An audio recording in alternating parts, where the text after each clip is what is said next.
In this video, I'm going to show you how to clear Siri search history on iPhone on iOS 18. Basically, this is going to help you to clear all your Siri search history and dictate options on your iPhone and then restore it back to default. So if I don't know this video, you found this video helpful and informative, please don't forget to like and subscribe.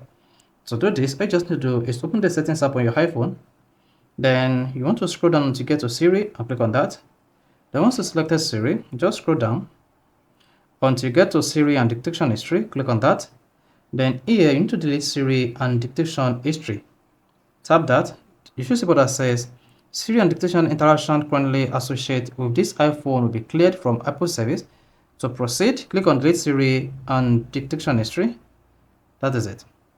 Then your request is being processed. Just click OK, and this is going to delete all your Siri search history on iPhone on your iOS 18. So if this is helpful and informative, please don't forget to like and subscribe.